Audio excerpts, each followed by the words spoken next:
Halo pemirsa JPR TV, dari Sabang sampai Merauke, dari Miangas hingga Pulau Rote. Bertemu lagi bersama saya Munazar Nisak dalam program Kominfo Newsroom.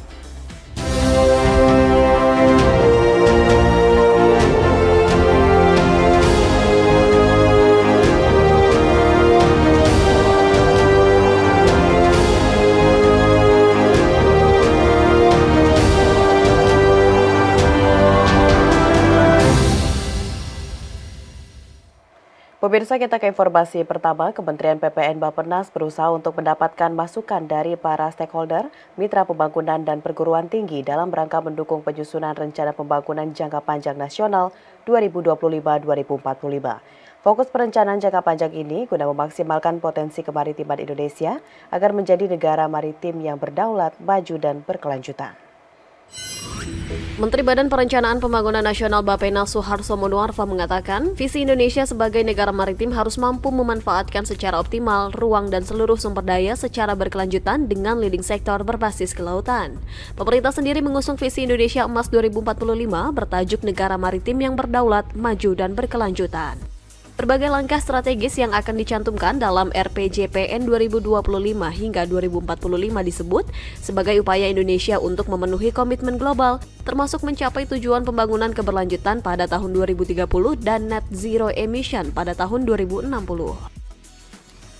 Visi Indonesia dalam RPJPN 2025-2045 ini akan menjadi basis pentahapan pembangunan jangka menengah dan tahunan secara strategis dan sistematis. Langkah-langkah strategis ini sebagai upaya kita memenuhi berbagai komitmen global, termasuk mencapai tujuan pembangunan berkelanjutan di tahun 2030 dan mudah-mudahan net zero emission di tahun 2060 atau lebih cepat dari itu bisa kita cepat. Menurut Suharto, banyak bukti sejarah yang menggambarkan kejayaan tanah air di masa lalu karena memanfaatkan kondisi geografis dan karakteristik wilayah sebagai sumber kekuatan. Selain itu, adanya dinamika geopolitik dan geoekonomi juga harus dimanfaatkan sebagai modalitas pembangunan, mulai dari letak geografis hingga mega biodiversity yang melimpah di Indonesia. Sebagai negara kepulauan yang terbesar, ujar Menteri Bappenas, Indonesia memiliki pulau alur laut yang menjadi jalur distribusi penting perdagangan internasional. Dilihat sebagai satu sektor.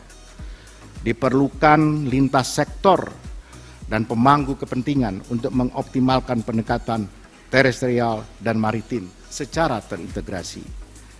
Negara maritim adalah negara yang mampu memanfaatkan secara optimal ruang dan seluruh sumber dayanya secara berkelanjutan dengan leading sektor yang berbasis kelautan.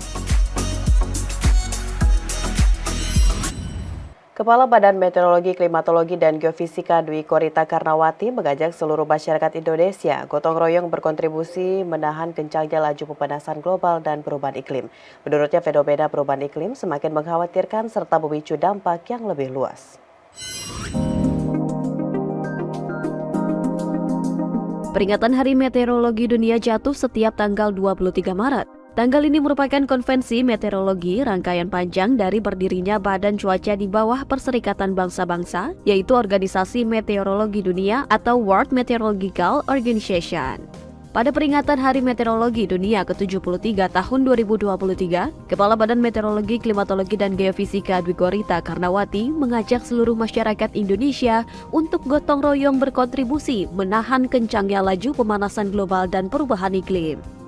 Menurutnya, fenomena perubahan iklim semakin mengkhawatirkan serta memicu dampak yang lebih luas. Hal itu terlihat dari berbagai peristiwa alam terkait iklim, dari suhu udara yang lebih panas, terganggunya siklus hidrologi, hingga maraknya bencana hidrometeorologi di berbagai belahan dunia. Untuk itu, sebagai bentuk kontribusi yang dapat dilakukan mengurangi perubahan iklim, dapat dimulai dari tidak membuang sampah sembarangan, menerapkan reduce, reuse, recycle, menanam tanaman atau pohon, berjalan kaki, bersepeda, atau gunakan transportasi umum dan hemat energi. Pentingnya kita mencemaskan perubahan iklim, karena ini juga berujung pada kejadian bencana hidrometeorologi yang semakin sering. Ini didukung lagi data BNPB. 95% kejadian bencana akibat dari merupakan bencana hidrometeorologi yang selama 30-40 tahun terakhir data BMKG menunjukkan akibat dari perubahan iklim. Pemirsa, Kepala Badan Informasi Geospasial Muhammad Arif Marfai mengatakan bahwa informasi geospasial menjadi bagian penting dalam perencanaan pembangunan nasional.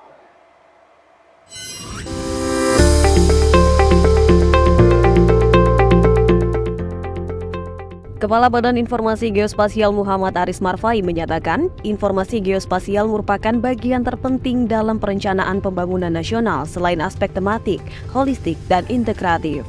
Kepala Badan Informasi Geospasial mengatakan, Badan Informasi Geospasial melalui Rakornas mendukung program Global Statistical Geospatial Framework yang dipublikasikan oleh Perserikatan Bangsa-Bangsa. Terlebih lagi, informasi geospasial dinilai membantu pencapaian target pembangunan berkelanjutan karena integrasi geospasial digunakan sebagai tools pemantau indikator SDGs. Indikator SDGs yang bisa dipantau dengan adanya informasi geospasial ini antara lain seperti pengentasan kemiskinan, perubahan iklim, serta penanganan kesehatan pada berbagai skala mulai dari nasional sampai dengan level keluarga.